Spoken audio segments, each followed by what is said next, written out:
Bismillahirrahmanirrahim. Assalamualaikum warahmatullahi wabarakatuh. Innal hamdalillah nahmaduhu wa nasta'inuhu wa nastaghfiruhu wa natubu ilaihi wa na'udzu billahi min syururi anfusina wa sayyiati a'malina may yahdihillahu fala mudilla lahu wa may yudlil fala hadiyalah. Asyhadu an la ilaha illallah wahdahu la syarikalah wa asyhadu anna Muhammadan abduhu wa rasuluhu la nabiyya ba'dah. Ya ayyuhalladzina amanu taqullaha haqqa tuqatih wa la tamutunna illa wa antum muslimun. يا أيها الناس اتقوا ربكم الذي خلقكم من نفس واحدة وخلق منها زوجها وبث منهما رجالا كثيرا ونساء واتقوا الله الذي تساءلون به والأرحام إن الله كان عليكم رقيبا يا أيها الذين آمنوا اتقوا الله وقولوا قولا سديدا يصلح لكم أعمالكم ويغفر لكم ذنوبكم ومن يطع الله ورسوله فقد فاز فوزا عظيما أما بعد فإن أصدق الحديث كتاب الله وخير الهدى هدى محمد صلى الله عليه وسلم syarrul umuri muhdatsatuha wa kullu muhdatsatin bid'ah wa kullu bid'atin dhalalah wa kullu dhalalatin finnar. Para dokter yang dirahmati Allah Subhanahu wa taala, kita lanjutkan bahasan kita masih dalam dari Sahih Bukhari, Kitabud Da'awat, masih tetap tentang zikir dan doa sebelum tidur. Kita masuk pada bab ke-12, bab at-ta'awudzu atau bab ta'awudzi wal qiraati 'inda naum. Bab tentang berta'awudz, minta perlindungan kepada Allah dan membaca Al-Quran ketika hendak tidur.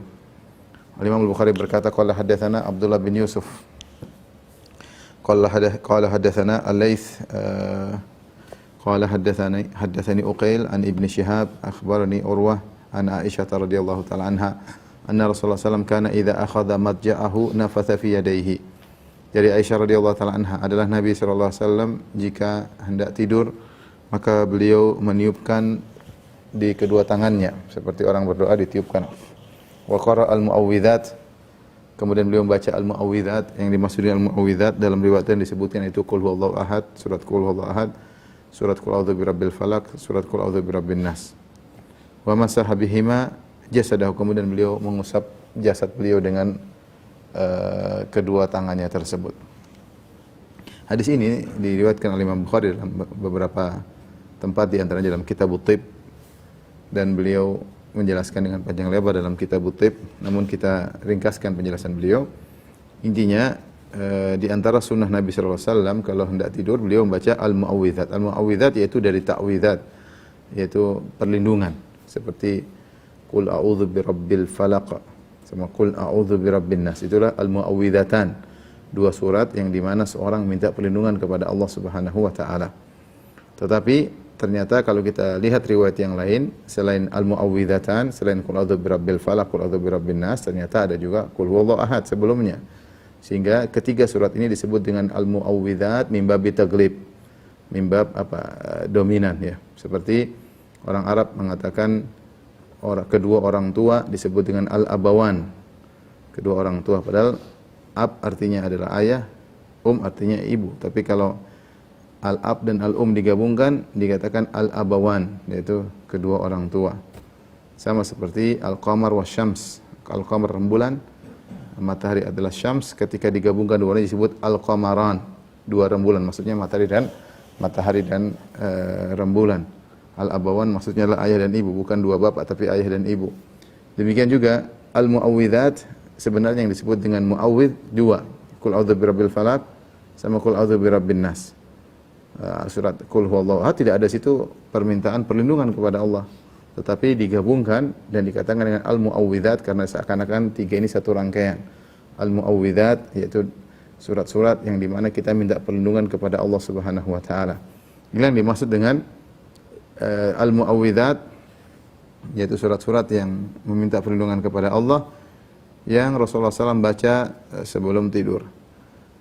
Datang dua riwayat, dijelaskan oleh Hafidz Ibnu Hajar rahimahullahu taala. Riwayat menyebutkan Rasulullah SAW membacanya idza awa ila firashihi kulla lailah, sebelum beliau tidur setiap malam Rasulullah SAW membaca al-mu'awwidzat. Dalam sebagian riwayat idza ishtaka, jika Rasulullah SAW jika sakit. Sehingga Al-Hafidz Ibnu Hajar membawakan pelaksanaan membaca al-mu'awwidzat ini bisa digunakan sebelum tidur dan bisa digunakan untuk ruqyah ketika sakit. Jadi, caranya sama. Jadi dibaca sebelum tidur. Karena dalam riwayat yang disebutkan idza syaka, ketika Rasulullah SAW sakit Rasulullah juga baca sallallahu alaihi wasallam. Berarti kita boleh menggunakan cara ini sebelum tidur dan juga ketika sedang sakit kita juga boleh menggunakan cara ini. Nah, bagaimana cara membaca muawwidzat tersebut sebelum tidur? Maka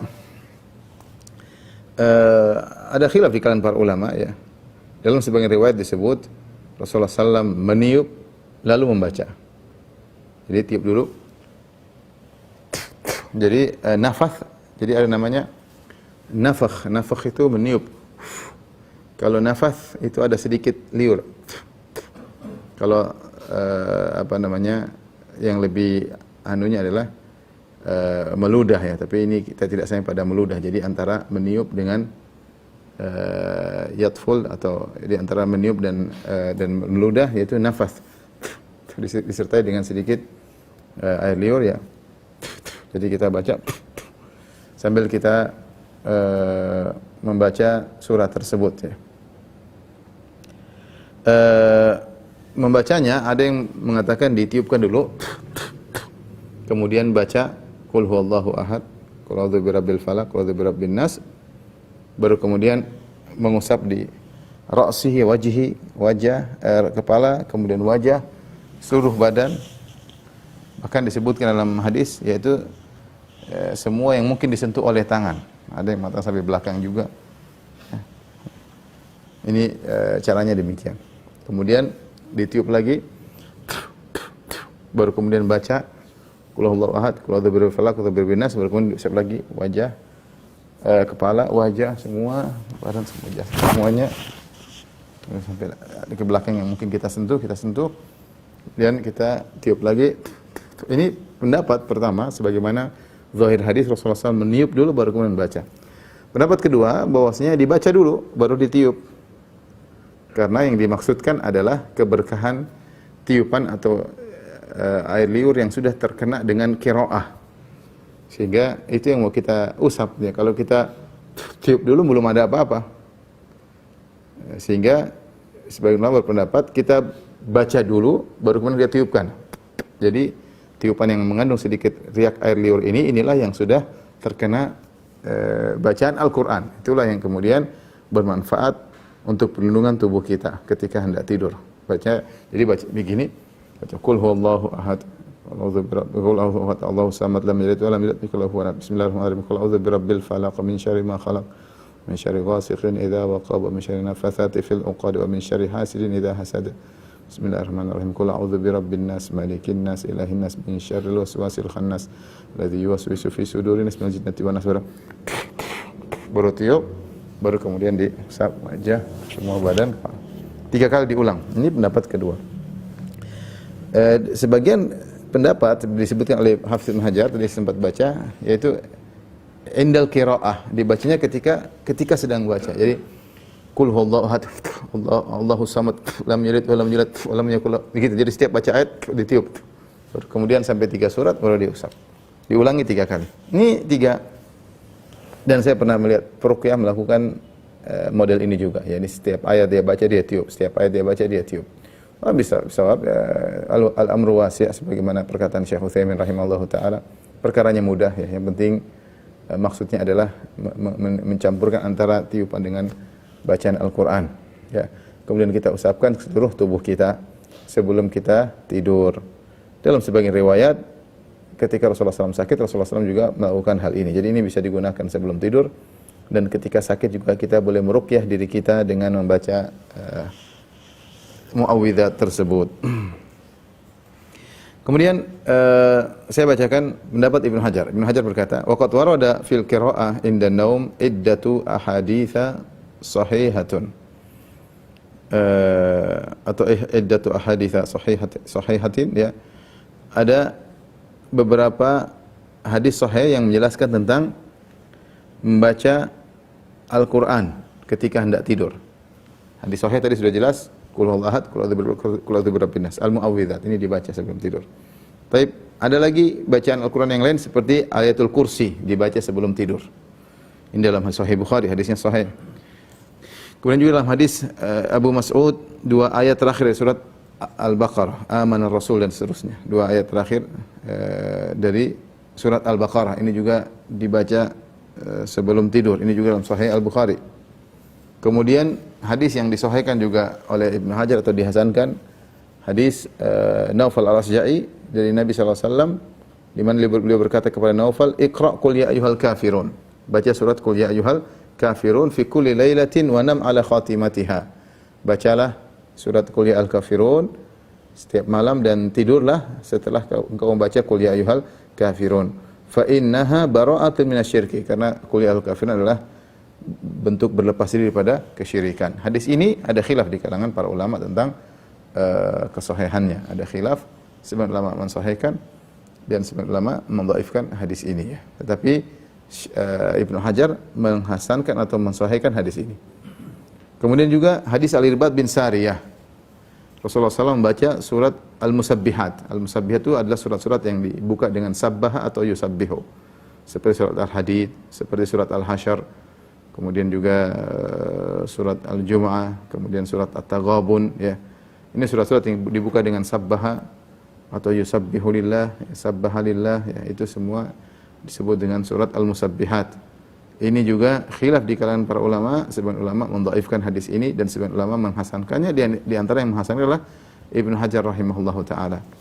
Kemudian hadis Jabir, Rasulullah SAW sebelum tidur beliau membaca surat Alif Lam Mim Sajdah.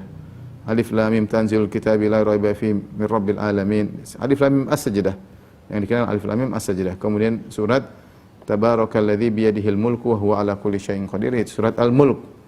Ini diriwayatkan oleh Imam Bukhari dalam Adabul Mufrad, dan ini juga diperselisihkan oleh para ulama, sebagian mendhaifkan dan sebagian menghasankan. Ya. Kemudian juga hadis Shaddad bin Aus rafa'ahu secara marfu', ma min imri'in muslimin ya'khudhu matja'ahu fa yaqra'u suratan min kitabillah illa ba'atha Allahu malakan yahfadhuhu min kulli syai'in yu'dhihi hatta yahubba ya. Yaitu tidaklah seorang baca Al-Qur'an kecuali sebelum tidur, kecuali ada malaikat yang akan menjaganya. Ini tadi saya katakan dalil-dalil tentang surat-surat yang dibaca sebelum tidur ya. Sebagian surat-surat datang dengan sanad yang sahih, dan sebagian surat-surat diperselisihkan oleh para ulama, dihasankan oleh Ibnu Hajar dan didhaifkan oleh sebagian ulama yang lain. Yang disepakati kesahihannya adalah al-mu'awwidzat, qul huwallahu ahad, qul a'udzu birabbil falaq, qul a'udzu birabbin nas, dengan cara pembacaan tadi sambil diusap tadi kita sebutkan. Kemudian di antaranya ayatul kursi, kemudian dua ayat dua ayat di akhir surat Al-Baqarah. Ini baca di malam hari. Kemudian surat-surat yang lainnya diperselisihkan seperti Qul ya ayyuhal kafirun, ini diperselisihkan tentang kesahihan hadisnya. Demikian juga surat Al-Mulk, Tabarakalladzi biyadihil mulk, diperselisihkan kesahihannya. Surat Al-Musabbihat yang tadi disebutkan dari Sabbaha, surat Al-Hadid, surat Al-Hasyr, surat Al-Jumu'ah, surat At-Taghabun, ini diperselisihkan oleh para ulama. Kemudian juga surat Alif Lam Mim As-Sajdah, ini juga diperselisihkan oleh para ulama. Siapa yang bacanya menurutnya hadisnya hasan, sebagaimana dihasilkan oleh Ibnu Hajar rahimahullah, maka silakan, ada ulama yang menghasankannya. Siapa yang tidak membacanya, juga ada ulama yang mendhaifkan hadis-hadis tersebut. Kemudian juga tentang ta'awudz, berlindung kepada Allah Subhanahu wa taala. Dalam hadis-hadis juga datang beberapa hadis ya. Seperti tapi ini tidak khusus sebelum tidur ya. Disebutkan oleh Ibnu Hajar rahimahullahu taala ada beberapa hadis tentang ta'awudz, namun tidak terkhususkan sebelum tidur. Seperti a'udzu bikalimatillahi tammati min syarri ma khalaq. Ini dibaca idza amsayta, jika engkau sudah tiba di sore hari. Termasuk masa adalah di malam hari. Seorang kalau tidak sempat baca di sore, dia boleh baca di malam hari. Dan dia boleh baca sebelum tidur. Ini umum, tidak khusus sebelum tidur, tapi dia umum, dia boleh dibaca sebelum tidur. Kemudian juga kana dalam hadis, kana Rasulullah sallallahu alaihi wasallam ya'muruna idza akhadha ahadana madja'ahu an yaqul. Rasulullah sallallahu memerintahkan kami jika kami hendak tidur hendaknya membaca doa, Allahumma rabbas samawati wa rabbal ardi ya. Hadis wa fi lafdhin kata beliau, Allahumma fatiras samawati wal ard, alimal ghaibi wasyahada, rabb kulli syai'in malika, asyhadu an la ilaha illa anta, a'udzubika min syarri nafsi, min syarri syaithanir rajim wa syirkih. Ini juga tidak umum sebelum tidur ya.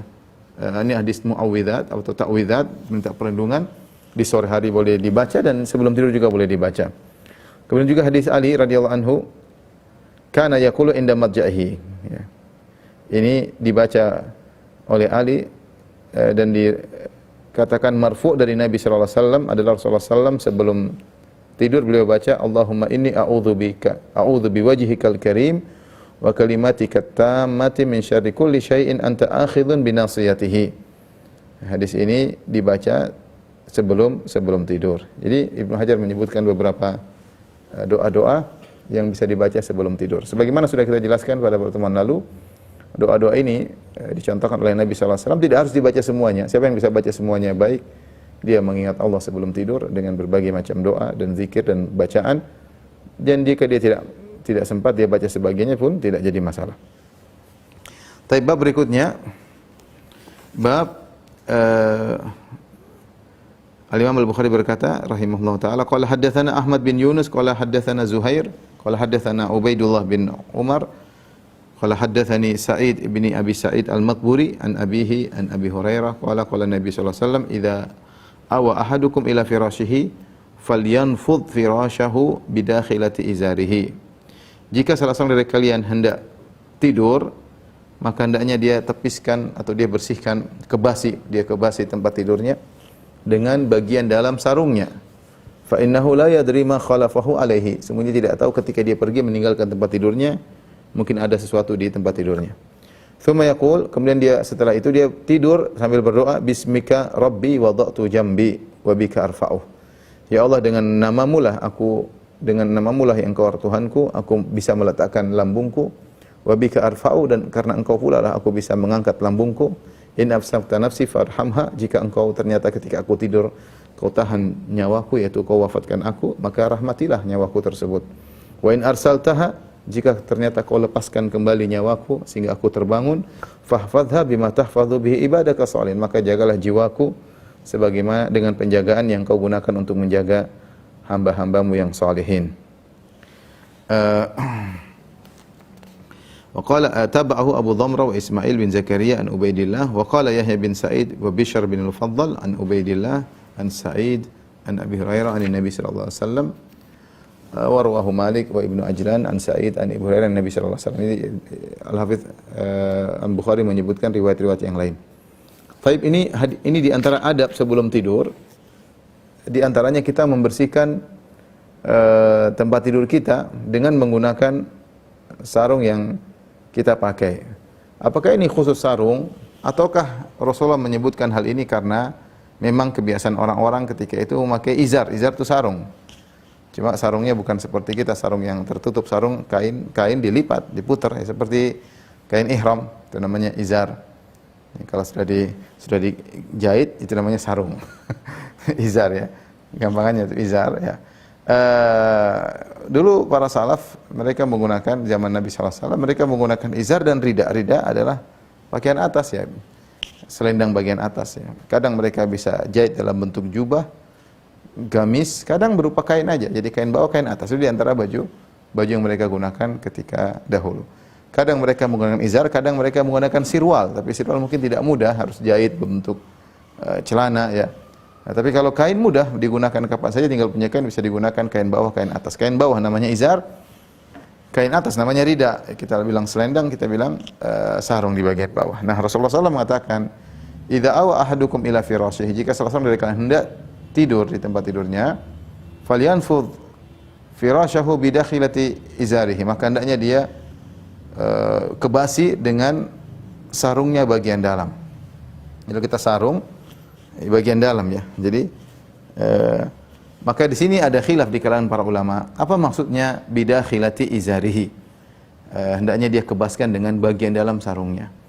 Ada yang mengatakan maksudnya ujung sarungnya. Jadi dia sarungnya, dia mau tidur, sarungnya, ujung sarungnya dia kebasin. Kebasin. Ada yang mengatakan maksudnya dia buka dulu sarungnya, sehingga ketika dia buka sarungnya, yang digunakan untuk mengkebas adalah bagian dalamnya. Jadi kalau ini salah satu dilipat, buka begini, nah ini yang digunakan, ini satu tangan kiri menahan, tangan kanan digunakan untuk mengkebas tempat tidurnya tersebut ya. baru dia tutup lagi, baru kemudian dia tidur. Sebagian ulama mengatakan lam yadhhar lana, tidak nampak bagi kami apa hikmahnya Rasulullah menyebutkan bagian dalam izar. Wallahu alam bisawab, yang jelas Rasulullah SAW menyebutkan illah, menyebutkan sebabnya. Fa innahu la yadri ma khalafahu alaihi. Sungguhnya tidak tahu apa yang dia terjadi di tempat tidurnya ketika dia meninggalkan tempat tidurnya. Kalau kita mengambil illah tersebut, maka seharusnya tidak harus pakai sarung, tidak ada masalah. Mungkin kita bersihkan pakai sesuatu atau pakai sapu, pakai apa. Artinya Rasulullah SAW menyebutkan sarung, ya karena itulah yang mudah yang ada di zaman tersebut, yang bisa digunakan untuk dikebas, ya, mengebas tempat tidur atau tempat untuk berbaring, maka silakan. Tapi kalau seorang bisa ingin menjalankan sunnah, dia mengebas dengan sarungnya. Tapi kalau tidak ada, yang penting dia waspada, dia bersihkan tempat tidurnya sebelum dia tidur, khawatir ada sesuatu. Ya. Ini menunjukkan Rasulullah SAW menyuruh kita untuk ikhtiar sebelum tidur. Di antara ikhtiar memastikan apakah tempat tidur bersih atau tidak. Setelah itu baru kemudian tidur. Nah, sebelum tidur berdoa, ya. Berdoa dengan menunjukkan tawakal kepada Allah Subhanahu wa taala. Bismika Rabbi subhanakallahumma bismika Rabbi wa bismika Rabbi wada'tu jambi. Ya, dengan menyebut namamu ya Allah, aku pun bisa meletakkan lambungku. Wa bika arfa'uh, dengan engkaulah aku juga bisa mengangkat lambungku. Ya, aku bisa tidur, bisa bangkit dari tidur karena engkau ya Allah. Dan ya Allah, in amsakta nafsi, kalau aku sedang tidur, lantas kau pegang nyawaku, kau tidak kembalikan, farhamha, maka rahmatilah nyawaku tersebut. Rahmatilah jiwaku yang kau tahan tersebut. Dalam sebagian riwayat, faghfirlah, ampunilah jiwaku tersebut. Wa in arsaltaha, kalau kau kembalikan lagi nyawaku sehingga aku terjaga, terbangun, fahfadha bima tahfadhu bihi ibadaka shalihin. Maka jagalah jiwaku tersebut sebagaimana kau menjaga orang-orang yang saleh, ya. Ini di antara adab sebelum tidur dengan membaca doa tersebut, ya. Wallahu taala alam bisawab. Baik, kita lanjutkan. Kemudian Al-Imam Al-Bukhari menyebut, Ibnu Hajar rahimahullahu taala menyebutkan doa-doa sebelum tidur selain yang telah disebutkan oleh Al-Imam Al-Bukhari dalam sahihnya. Ternyata banyak juga doa-doa. Ya, tadi kalau disebut qiraat, surat-surat yang dibaca, ayat yang dibaca, sekarang doa-doa. Jadi yang sebelumnya sudah kita sebutkan, ya, ada doa-doa sebelum tidur. Ya. Di antara doa tersebut kata beliau, wa mimma warada mimma yuqalu inda naum, di antara dalil-dalil yang datang yang hendaknya diucapkan sebelum tidur, hadis Anas, pertama dari hadis Anas, anna Nabi sallallahu alaihi wasallam kana idza awa ila firashihi qala, adalah Rasulullah SAW kalau hendak tidur beliau membaca doa, alhamdulillahilladzi at'amana wa saqana wa kafana wa awana fakam mimman la kafiya lahu wa la mu'wi, akhrajahu Muslim, hadis riwayat Muslim, hadis sahih. Jadi sebelum tidur kita baca alhamdulilladzi at'amana, segala puji bagi Allah yang telah memberi kita makan. Wa saqana, memberikan kita minum. Wa kafana, telah memberikan kecukupan. Wa awana, telah menaungi kita. Fakam mimman la kafiya lahu wa la mu'wi, betapa banyak orang yang tidak diberi kecukupan, tidak ada yang bisa beri dia kecukupan dan tidak ada yang bisa mengayominya. Ini bersyukur sebelum tidur. Alhamdulilladzi at'amana, segala puji bagi Allah yang telah memberi makan kepada kami. Wa saqana, memberi minum kepada kami. Wa kafana, memberi kecukupan kepada kami. Wa awana, mengayomi kami. Fakam mimman la kafiya lahu wa la mu'wi wa la mu'wiya, betapa banyak orang yang tidak ada yang mencukupkannya dan tidak ada yang bisa mengayominya. Kita alhamdulillah bisa tidur dalam kondisi kenyang, dalam kondisi tidak haus, dinaungi di rumah, alhamdulillah. Kemudian dalam riwayat yang lain ada tambahan, walladzi manna alayya bi fa afdhala walladzi a'tani fa ajzala, demi zat yang telah memberi karunia kepadaku maka dia pun menambahkan karunia kepadaku dan memberikan aku pemberian dan dia perbanyak pemberiannya kepadaku. Ini ucapan syukur sebelum tidur.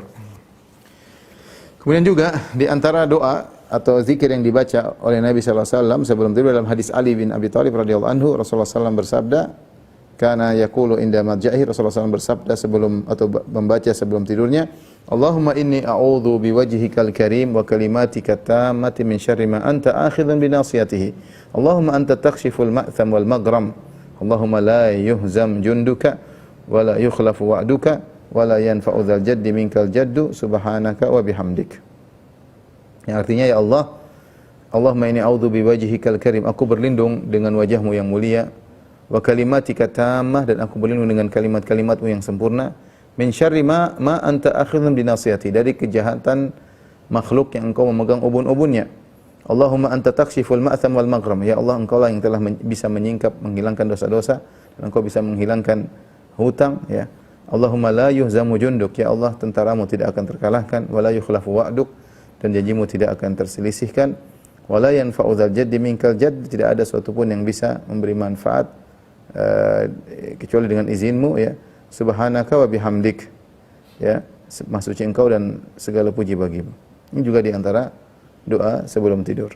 Kemudian juga dari hadis Abu Dawud, dari riwayat Abu Dawud dari hadis Abil Azhar Al-Anmari, bahwasanya Nabi SAW jika hendak tidur, beliau di malam hari beliau membaca bismillahi wada'tu jambi Allahumma ighfirli dhanbi wakhsa syaitani wa fukka rohani wa ja'alni fin nadi, ya, al-a'la. Ini ada beberapa kalimat yang saya tidak paham maknanya, ya, mungkin harus kembali kepada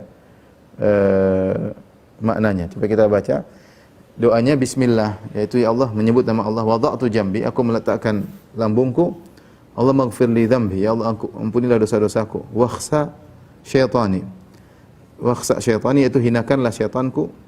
Wa fukka rohani wa ja'alni fin nadi. Wallahu alam, saya kurang paham maknanya, belum, harus dicek kembali kepada makna kalimat, ya. Tapi itu di antara doa yang dibaca oleh Nabi sallallahu alaihi wasallam. Kemudian juga hadis riwayat Tirmizi dan dihasankan, Rasulullah SAW berkata, man qala hina ya'wi ila firashihi, siapa yang ketika hendak tidur dia membaca astaghfirullahalladzi la ilaha illa huwal hayyul qayyum wa atubu ilaih. Dia baca doa tersebut, astaghfirullahalladzi la ilaha illa huwal hayyul qayyum wa atubu ilaih, 3 kali. Dia baca sebelum tidur, ghufirat lahu dzunubuhu wa in kanat mithla zabadil bahar, maka akan diampuni dosa-dosanya meskipun sebanyak buih di lautan. Kalau ini insyaallah bisa dihafalkan dengan mudah. Astaghfirullahalladzi la ilaha illa huwal hayyul qayyum wa atubu ilaih, 3 kali sebelum tidur. Astaghfirullahalladzi la ilaha illa huwal hayyul qayyum wa atubu ilaih. Astaghfirullahalladzi la ilaha illa huwal hayyul qayyum wa atubu ilaih. Astaghfirullahalladzi la ilaha illa huwal hayyul qayyum wa atubu ilaih.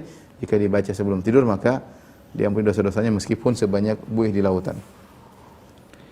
Kemudian juga dalam hadis Abu Dawud dan Nasa'i dari hadis Hafsah radhiyallahu taala anha ummul mukminin, anna Nabi sallallahu alaihi wasallam kana idza arada an yarquda wada'a yadahu al-yumna tahta khaddihi. Ada Rasulullah SAW kalau hendak tidur, beliau meletakkan tangannya di pipinya, itu menjadikan tangannya bantal bagi pipinya. Tsumma yaqul, kemudian Rasulullah SAW berdoa, Allahumma qini adzabak yauma tab'atsu ibadak.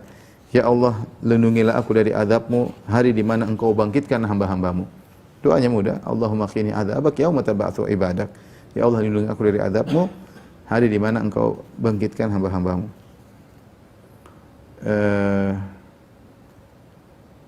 Ini di antara doa-doa yang disebutkan oleh Nabi sallallahu alaihi wasallam sebelum tidur, ya.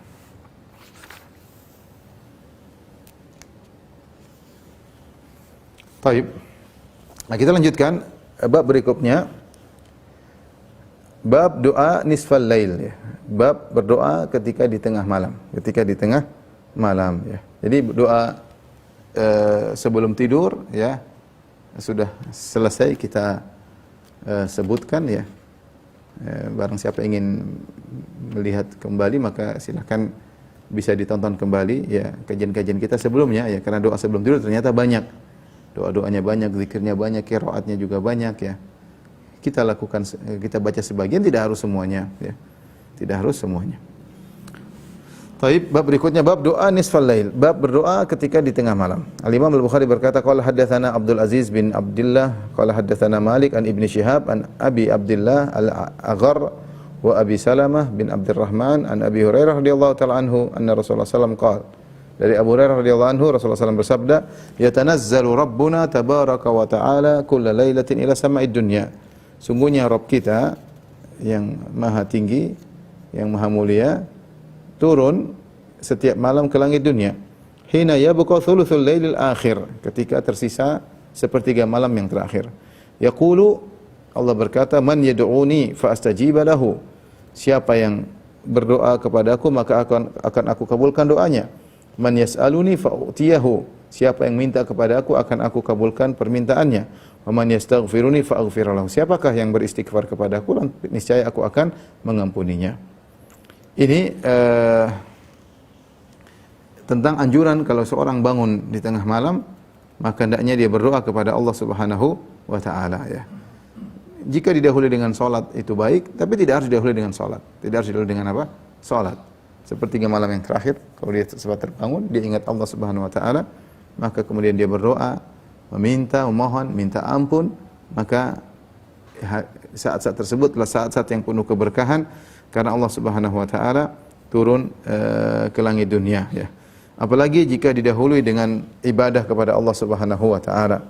Kenapa? Karena malam tersebut, apalagi sepertiga malam yang terakhir, mulai tengah malam sampai sepertiga malam yang terakhir, maka itu adalah waktu di mana orang beristirahat. Ya, orang lezat-lezatnya tidur di ujung-ujung sepertiga terakhir itu, puncak-puncak kelezatannya tidur. Ya, tiba-tiba seorang kemudian bangun, dia melawan rasa kantuknya, dia meninggalkan lezat tidurnya kemudian untuk memohon kepada Allah Subhanahu wa taala. Saya bacakan perkataan Ibnu Hajar rahimahullah taala. Beliau menukil perkataan Ibnu Battal, ya. Wa huwa waqtun syarif. Ini adalah sepertiga malam terakhir, adalah waktu yang mulia. Khassahullahu bitanazzul fihi. Allah mengkhususkan waktu untuk Allah turun di sepertiga malam terakhir tersebut. Fa yatafaddalu ala ibadihi bi ijabati do'aihi, maka Allah pun memberi kemuliaannya kepada hamba-hambanya dengan mengabulkan doa hamba-hambanya yang berdoa di waktu tersebut. Wa i'ta'i su'lihim, dan Allah mengabulkan permohonan mereka. Wa ghufrani dzunubihim, dan Allah mengampuni dosa-dosa mereka. Wa huwa waqtu ghaflatin wa khalwah, itu waktu yang orang lalai dan waktu untuk berdoa-doa. Wastighraqin fin naum, dan ini waktu yang orang di puncak-puncak tidur. Wastildzadin lahu, waktu lezat-lezatnya lagi tidur. Wa mafaraqatul ladzati wad da'ati sa'bun, adapun meninggalkan kelezatan adalah perkara yang berat. La siyama ahlur rafahiyah, terutama orang-orang yang hidupnya mewah, nyaman, tempat tidur halus, ya, tempat tidur nyaman, ini mau suruh bangun susah. Ya, mungkin kalau tidurnya pakai tikar mungkin mudah, ya. Tapi kalau pakai spring bed, ya mungkin susah bangunnya, ya. Wa fi zamanil bard, apalagi di musim dingin. Wa kadzalika ahlut ta'ab wala siyama fi qisaril lail, demikian juga orang yang lelah kerja, untuk bangun sepertiga malam terakhir sangat sulit, kata Ibnu Battal rahimahullah taala. Wala siyama fi qisaril lail, terutama ketika malam pendek, itu di musim panas malam pendek. Kalau kita insyaallah di Khatulistiwa mirip-mirip, tapi kalau di daerah-daerah yang lain yang jauh dari Khatulistiwa, maka musim dingin malamnya panjang, musim panas malamnya pendek. Faman athara al-qiyam limunajati rabbih wa tadarru ilaihi ma'a dzalik dalla ala khulus niyyatihi wa sihhati raghbatihi fima inda rabbih. Maka siapa yang mendahulukan untuk mengutamakan untuk bangun, meninggalkan semua kelezatan tersebut, kenikmatan, puncak-puncak lezatnya tidur, dia bangun untuk bermunajat kepada Rabbnya, untuk berbicara dengan Rabbnya, menyampaikan hajatnya, wa tadarru ilaihi, untuk merendah di hadapan Allah, merengek-rengek minta kepada Allah Subhanahu wa taala, maka ini menunjukkan ala khulusi niyati, maka menunjukkan niatnya tulus.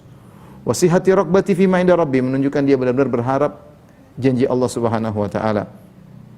Falidzalika nabbaha Allahu ibadahu ala du'a fi hadzal waqt. Oleh karenanya Allah ingatkan jangan lupa berdoa di waktu tersebut.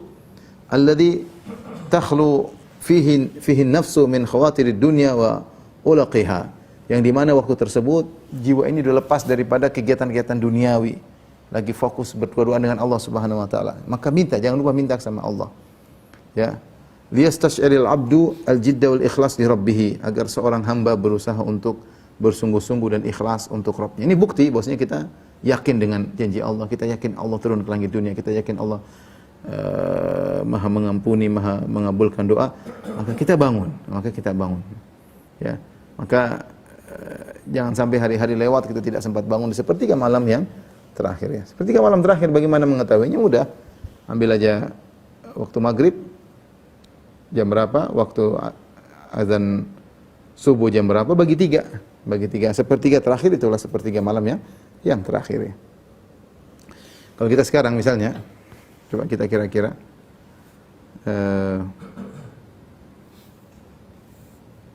gampangannya, kita sekarang maghrib jam 6, 17.58. Kemudian subuh jam 4.05 ya.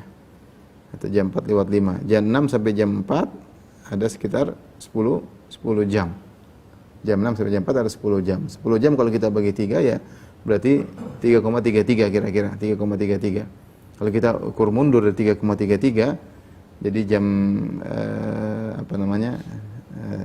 jam 1 jadi 00.45, sekitar 00.45. Atau jam 1 ya kira-kira 00.45. Jadi jam 1 kurang seperempat atau kurang sepertiga ya. Kurang 20 lah. Jam 1 kurang 20 ya kira-kira jam 12 lewat 40 itulah awal sepertiga malam yang terakhir. Nah, dimulai dari sini sampai subuh, alhamdulillah waktunya panjang. Mungkin kita nggak bisa bangun jam 2, kita nggak bisa bangun jam 1, kita nggak bisa ada jam 2, ada jam 3. Setengah 4 masih sepertiga malam yang terakhir. Waktu yang cukup panjang, 3/4 jam, ya mulai dari jam kira-kira jam 1 sampai jam 4. Alhamdulillah. Di situ saat kita bangun dan kita boleh berdoa, salat, kita tidur lagi boleh, enggak ada masalah. Sebagaimana Nabi Daud alaihissalam disebutkan oleh Nabi sallallahu alaihi wasallam, afdalu salatu Daud, sebaik-baik salat malam adalah salatnya Nabi Daud. Kana yanamu nisfal lail, beliau tidur setengah malam, wa yaqumu thulutsahu, kemudian beliau bangun sepertiga malam, wa yanamu sulusahu, kemudian seperempat malam dia tidur lagi. Ya, jadi intinya kita tunjukkan bahwasanya kita yakin dengan itu semua, kita bangun, kemudian kita berdoa di sepertiga malam yang terakhir. Di sini hadisnya menunjukkan bahwasanya Allah Subhanahu wa taala turun di sepertiga malam yang terakhir. Perhatikan sini, ini fikihnya Imam Bukhari. Hadisnya menyebutkan yanzilu tabaraka wa taala ya hina yabqa thuluthul lail. Allah turun ke langit dunia ketika tinggal sepertiga malam yang terakhir. Tetapi Imam Bukhari memberi judul bab doa nisfal lail, bab berdoa di tengah malam ya, di tengah malam. Ibnu Battal menjelaskan ya bahwasanya Imam Bukhari mengambil dalil istinbat dari firman Allah, qumil laila illa qalila nisfahu aw inqus minhu qalila. Allah pernah memerintahkan kepada Nabi sallallahu alaihi wasallam untuk bangun malam seluruhnya atau dikurangi ya sebagian malam, tidur hanya sedikit, mayoritas malam silakan salat malam, nisfahu atau engkau salat malam dengan setengah malam, au unkus minhu qalil, kurang dari setengah malam. Jadi boleh seorang salat malam mulai dari setengah malam. Ya, kalau kita jam 6 sampai jam 4, 10 berarti jam 11 atau jam 12 orang sudah boleh start untuk salat malam. Ya. Oleh karenanya Imam Bukhari memberi judul berdoa ketika tengah malam, karena Allah mengisyaratkan dalam surat Al-Muzammil salat malam dimulai dari tengah malam, itu sudah boleh, silakan ya. Bahkan dianjurkan setengah malam kalau mampu. Jadi boleh seorang mulai jam 11 atau jam 12 salat terus, nanti sepertiga malam terakhir dia berdoa kepada Allah. Tapi dia mulai dengan muqaddimah, dengan salat kepada Allah Subhanahu wa taala. Ya. Kata Ibnu Battal rahimahullahu taala, dzikrun nisf fihi yadullu ala ta'kidil muhafadzah ala waqti tanazzul qabla dukhulihi liya'tiya waqtul ijabah wal abdu murtaqibun lahu musta'idun liliqa'ihi.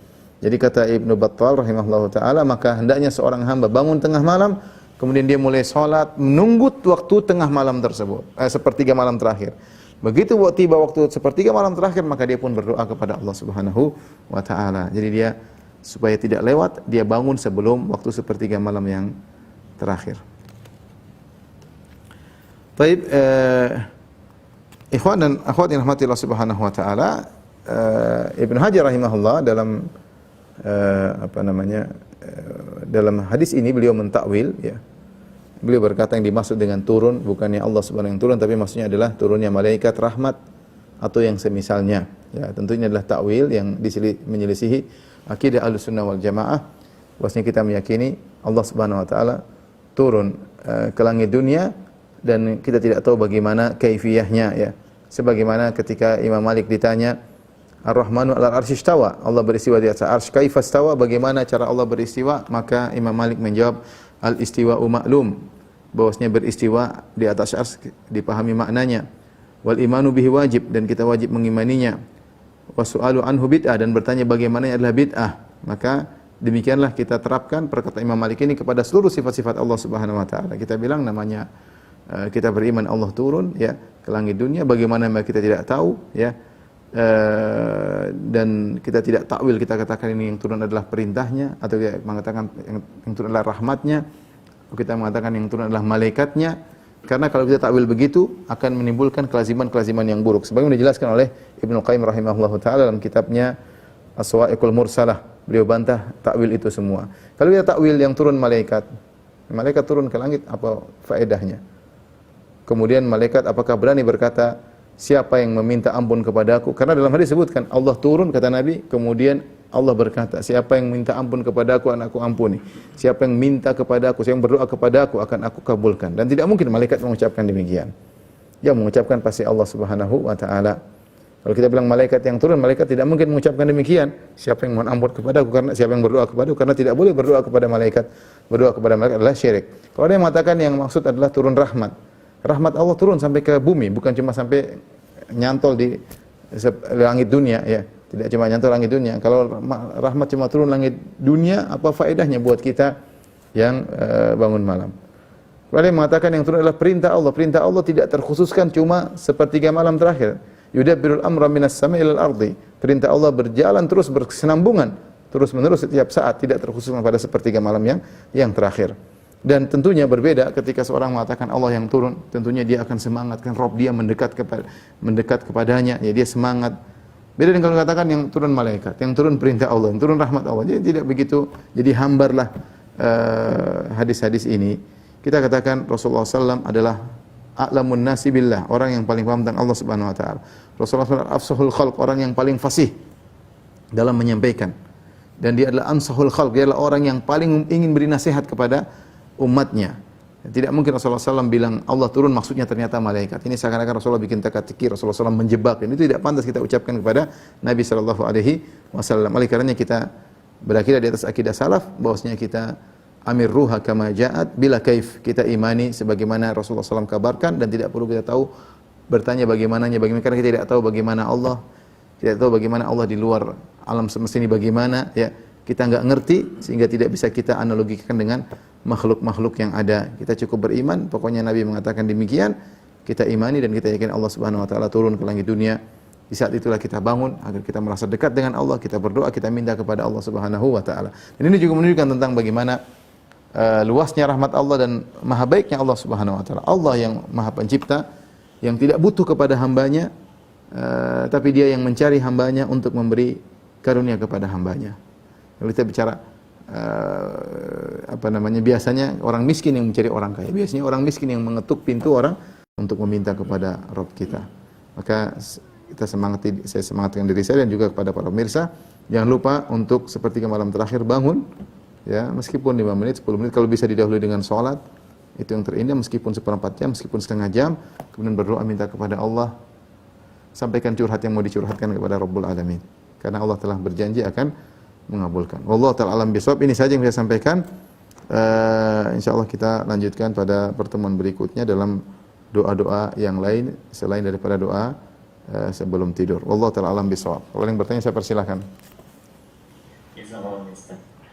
Insyaallah hari ini kita bicara 3 poin Ustaz, tadi tentang adalah sebelum tidur doanya, adab sebelum tidur, terus tentang soal lain tadi Ustaz. Ustaz, ada 3 pertanyaan dari sahabat kita. Yang pertama dari Fulana. Assalamualaikum warahmatullahi wabarakatuh. Semoga Ustaz dan keluarga selalu dalam lindungan Allah. Mohon dipertegas lagi Ustaz untuk bacaan sebelum tidur yang disahihkan. Artinya persepsi beliau, 1 membaca 3 qul, 2 membaca ayat kursi, 3 membaca 3 ayat terakhir Al-Baqarah, dan membaca doa. Nah, ini membaca doa bismika Allahumma ahya wa amut, mungkin yang biasa kita kerjakan. Apakah urutannya harus demikian? Bagaimana Ustaz? Wallahu alam bisawab. Itu yang ketiga membaca 2 ayat terakhir surat Al-Baqarah, bukan 3 ayat. 2 ayat terakhir surat Al-Baqarah. Ya, ini doanya banyak ya, bukan cuma itu aja yang di dalam Sahih Bukhari aja banyak. Lebih daripada ini. Kita bisa kembali kepada bab-bab sebelumnya. Secara urutan tidak ada aturan khusus ya. Saya rasa tidak jadi masalah kita baca ini dulu, itu dulu, nggak ada masalah ya. Ya. Jadi ini jadi yang penting kita baca semuanya. Meskipun ada sebagian doa yang Rasulullah SAW menyebutkan bacalah pada akhir ij'alhunna akhir ma taqul. Jadikanlah bacaan tersebut akhir yang kau ucapkan. Tapi itu pun di dalam riwayat ucapkanlah doa ini di antara terakhir yang kau ucapkan. Di antara terakhir yang kau ucapkan, tidak harus yang paling terakhir. Itu doa Allahumma bika aslamna wa bika Allahumma aslamtu wajhi wa alja'tu dhahri, ya, doa yang pernah kita sebutkan sebelumnya ya. Nah, itu ya. Itu juga dibaca, ditambahkan dalam doa-doa ini karena itu dalam riwayat Al-Imam Al-Bukhari rahimahullahu taala. Urutannya tidak harus demikian ya. Oh iya.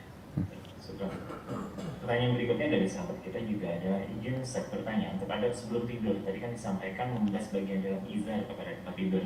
Apakah boleh kita menggantinya mengibasnya dengan sapu lidi? Mungkin kebiasaan kultur kita ya Ustaz ya, dengan sapu lidi atau dengan tangan? Kalau dengan tangan sebaiknya jangan, karena kita sepatu ada kotoran atau apa, ada yang tidak kita lihat atau ada benda-benda kecil, mending kita menggunakan sapu lidi atau sarung. Kalau bisa dengan sarung ya mungkin baik sesuai dengan makanya sebenarnya mengatakan kita tidak tahu kenapa Rasulullah SAW mengatakan bidakhilati izarihi, bagian dalam sarungnya ya. Apakah karena Rasulullah bicara tentang kemudahan aja? Jadi kalau seorang lagi mau ngebasin dia tentu buka sarung sedikit ya. Ketika dia buka otomatis dia pasti ngibasnya bagian dalam ya. Dia tidak begini tapi dia begini, biasanya lebih mudah ya.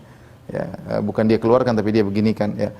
Ada yang mengatakan maksudnya ujung dakhil izari, bagian dalam sarung maksudnya ujungnya, sehingga mereka berusaha memahami ini, tapi intinya kalau kita bisa menjalankan sebagaimana yang dikatakan oleh Nabi itu yang baik. Kalau tidak maka zahir hadis Rasulullah menyebutkan illah, sebabnya itu kamu tidak tahu apa yang akan terjadi di tempat tidurmu selama kau tinggalkan. Kalau kita masalah ada sesuatu yang harus kita bersihkan, maka seharusnya memakai sapu juga boleh.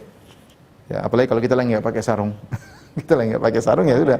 Kita pakai sarung, kita pakai apa saja yang penting untuk mengkebasnya. Tapi kalau dengan tangan jangan, khawatirnya ada sesuatu yang mengganggu di tangan. Wallahu a'lam bishawab. Jadi bisa menggunakan perantara, yang penting bersih ya. Ya. Ya, Ustaz, pertanyaan berikutnya dari sahabat kita Ibu Lina tadi. Ustaz, mohon penjelasan terkait dengan kalimat Ustaz tadi, sebaik-baiknya sholat malam adalah sholatnya Nabi Daud. Maksudnya bagaimana? Rasulullah mengatakan afdhalus salat salatu Daud ya. Rasulullah menyebutkan di antara salat yang terbaik ya adalah salatnya Nabi Daud alaihissalam. Kana yanamu nisfal lail, Nabi Daud alaihissalam dulu tidur setengah malam, wa yaqumu thulutsahu, kemudian beliau salat sepertiga malam. Kemudian yanamu sudusahu, kemudian seperenam malam terakhir beliau tidur lagi. Ya, ini di antara metode Nabi Daud alaihissalam ya. Rasulullah jelaskan ini boleh, ini termasuk salat yang dicontoh oleh Nabi sebelumnya ya.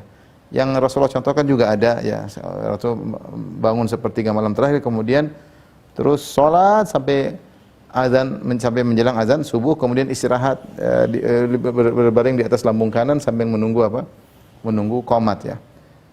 Itu Rasulullah SAW juga kerjakan. Jadi boleh begini, boleh begitu ya. Tidak jadi masalah. Artinya sebaik-baik sholat malam artinya bisa ditafsirkan di antara sholat malam yang terbaik ya. Tapi tadi di sholat malam yang terbaik didahului dengan tidur. Tidur, apakah tidur bangun kemudian sholat terus sampai azan subuh, kemudian sholat 2 rakaat sebelum subuh, tidur baring sebentar untuk istirahat sebentar seperti dilakukan oleh Nabi SAW, atau sholat kemudian tidur lagi baru kemudian bangun lagi sebagaimana Nabi Daud alaihissalam. Boleh dua-duanya. Allah alam bisawab. Dan pertanyaan berikutnya adalah dari bulan Bismillah, Ustaz izin bertanya, doa sepertiga malam apakah harus didahului dengan salat tahajud? Zahir hadis tidak ya. Rasulullah sallallahu alaihi wasallam hanya mengatakan Allah turun ke langit sepertiga malam terakhir, kemudian Allah berkata, siapa yang beristighfar kepadaku. Jadi tidak harus didahului dengan salat malam. Jika seorang wanita haid dia tidak bisa salat malam, dia boleh bangun. Dan tadi dianjurkan oleh para ulama untuk dia menyiapkan diri. Dia bisa dengan salat malam, bermunajat, bisa dengan baca Al-Quran, ya, bisa dengan berzikir. Ya, ketika tiba sepertiga malam terakhir, Angkat tangan kemudian berdoa kepada Allah Subhanahu wa taala. Tapi tidak disyaratkan harus salat. Allah alam bisawab. Jadi tadi yang dalam bab yang saya sampaikan sebagai nisfulat, Iya. tadi istilahnya yang nisfulat ini ya Ustaz ya? Iya, nisful lail. Jadi Allah mengatakan, "Qumil laila illa qalila nisfahu." Ya wahai Muhammad, salatlah engkau sepenuh malam atau setengah malam atau kau tambah sedikit atau kau kurangi sedikit. Jadi seorang boleh salat setengah malam. Jadi meskipun belum sepertiga malam terakhir dia sudah mempersiapkan apa? Dirinya ya. Ketika sepertiga malam tiba maka dia silakan berdoa kepada Allah Subhanahu wa taala. Dan itu masuk waktu yang mustajab ya Ustaz ya? Ya, mustajab sepertiga malam terakhir. Dan sepertiga malam terakhir masuk dari setengah malam yang kedua. Jadi kalau malam bagi dua, sepertiga malam yang terakhir itu masuk pada setengah malam yang kedua.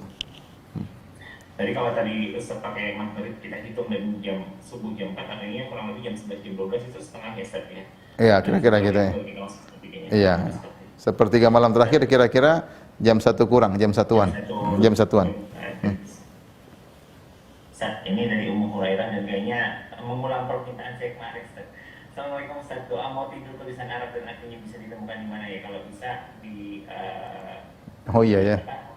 aplikasinya Ustaz, mudah-mudahan bisa dilengkapi Ustaz. Aplikasinya perlu banyak revisi. Oh, gitu. Programmernya belum pulang, jadi sebelum bisa direvisi ya. Ya, boleh sebenarnya bagus ya, kita ada namanya kita sekarang kan ada namanya istilah zikir pagi petang, tapi kita nggak ada zikir sebelum tidur. Padahal kalau disusun sebagaimana pendapat Ibnu Hajar banyak ya. Ini ada yang dikhilafkan, ada yang disepakati, tapi ternyata cukup banyak doa sebelum tidur ya bisa kita baca. Wallahu alam bisawab. Ditunggu update aplikasi ini. Insyaallah. Ustaz, dari sahabat kita Indra, apakah boleh kita membaca doa dalam bahasa Indonesia bila ada hajat sebelum kita tidur Ustaz? Boleh, kita berdoa kapan saja boleh. Ya, tapi sebaiknya kita ucapkan sepertiga malam yang terakhir. Doa kita meminta kepada Allah. Tapi kita jalankan sunnah-sunnahnya. Sebelum berdoa kita memuji Allah, bersalawat kepada Nabi sallallahu alaihi wasallam. Kemudian kita minta kepada Allah Subhanahu wa taala. Bertawassul dengan nama-nama Allah, bertawassul dengan rububiyah Allah Subhanahu wa taala. Ya Allah, Engkaulah Tuhanku, Engkaulah penciptaku, Engkau beri rezekiku. Engkaulah yang menghilangkan kesulitanku, Engkaulah. Maka kemudian kita minta kepada Rabbul Alamin. Dalam hadis dalam Sahih Bukhari kata Rasulullah SAW, laisa ahadun yang maknanya tidak ada suatu pun yang lebih mencintai, yang menyukai pujian seperti Allah Subhanahu wa taala. Walidzalika madaha nafsahu, oleh karenanya Allah memuji dirinya. Ya Allah suka dipuji. Allah suka dipuji, maka seorang memuji Allah, bertawassul dengan pujian-pujian tersebut sebelum mohon kepada Allah Subhanahu wa taala. Bahasa Indonesia tidak jadi masalah. Bahasa Indonesia tidak jadi masalah. Mungkin keterbatasan itu. Dan artinya kalau misalnya kita bicara tentang yang ada dalam doa itu kan juga utamanya bermulai dengan menyebut nama asma Allah ya Ustaz dalam pujian. Iya. Bila mana dengan keterbatasannya kita tidak bisa ya menghafal asma Allah Ustaz. Akhirnya memulai dengan nama itu tawasulnya tadi. Ya Allah yang Maha Pengampun, ya Allah yang Maha Pengampun. Boleh, insyaallah enggak ada masalah. Dalam konteksnya boleh ya Ustaz. Boleh, kalau kita lupa namanya apa, kita boleh pakai bahasa Indonesia ya. Insyaallah Allah tahu isi hati ya Ustaz. Pertanyaan berikutnya dari Pulang TV. Tapi belajar habis itu, jangan terus bahasa Indonesia melulu, sambil belajar. Jangan keasikan ya. Belajar sambil belajar dikit-dikit. Karena bahasa Indonesia bagaimanapun tidak bisa mewakili kandungan yang dimaksud dalam bahasa-bahasa Arab tersebut. Taib. Izin ada dua pertanyaan ini masuk berikutnya adalah tentang terkait dengan sholat malam. Boleh ya Ustaz? Ya, silakan. Bismillah, awal Ustaz izin bertanya. Bila kita bangun di sepertiga malam, namun sudah mepet waktunya, hanya beberapa menit sebelum subuh, artinya di akhir dari sepertiga malam, dahulukan berdoa atau sholat tahajud Ustaz? Dua pilihan yang berat. Kalau tinggal apa namanya 5 menit sudah sholat witir aja 1 rakaat. Ketika sujud berdoa. Nah, Ya. jadi doanya ditempel di sujud. Iya, ya, cuma 5 menit mau apa lagi? Sudah 5 menit sholat witir 1 rakaat, ketika sujud berdoa. Allah alam bisawab. Terkait tadi yang pada saat kita sujud bacalah doanya. Ada rambu-rambu yang kita harus ingat pada saat sujud itu Ustaz. Doa-doa yang tidak boleh dibaca ataupun bukan doa ya. Apa yang tidak boleh dibaca pada saat sujud itu Ustaz? Boleh doa apa saja boleh, enggak. Yang tidak boleh adalah bertilawah. Tidak boleh bertilawah ketika ruku dan ketika sujud. Adapun kita berdoa dengan doa cuplikan dari Al-Quran, boleh, nggak ada masalah. Tidak boleh kita lagi sujud kita bilang A'udzubillahi minasyaitonirrajim, qul huwallahu ahad, nggak boleh. Tapi kalau kita baca Rabbana atina fid dunya, meskipun dalam Al-Quran ada, tidak jadi masalah. Rabbi ghfirli wali walidayya, nggak ada masalah. Ya. Artinya pada saat kita sujud 40 Rabbana kita hafal dan kita bacakan boleh ya Ustaz? Ya, karena kita bukan berniat untuk bertilawah, tapi kita sedang baca Al-Quran yang doa tersebut, kita sedang berdoa yang doa tersebut tercuplik dalam Al-Quranul Karim. Ya, tidak sedang bertilawah. Tapi mungkin pertanyaan terakhir kalau masih ada. Terakhir ini Ustaz, boleh izin Ustaz, dari Bu Lilis. Assalamualaikum Ustaz. Kalau misalnya sholat malam hanya witir 3 rakaat, sempatnya hanya witir, jadi hanya 4 rakaat plus witir 3 rakaat Ustaz. Itu boleh atau tidak? Boleh, witir 1 rakaat saja tanpa ada 4 plus sebelumnya boleh, apalagi ada 4 plus sebelumnya. Nggak ada masalah ya. Nggak ada masalah. Yang penting bangun malam. Yang penting bangun malam berdoa kepada Allah Subhanahu wa taala ya. Baik, demikian saja yang saya sampaikan. Wabillahi taufiq wal hidayah. Assalamualaikum warahmatullahi wabarakatuh. Waalaikumsalam warahmatullahi wabarakatuh. Masya Allah, kita diingatkan banyak ya hari ini ya.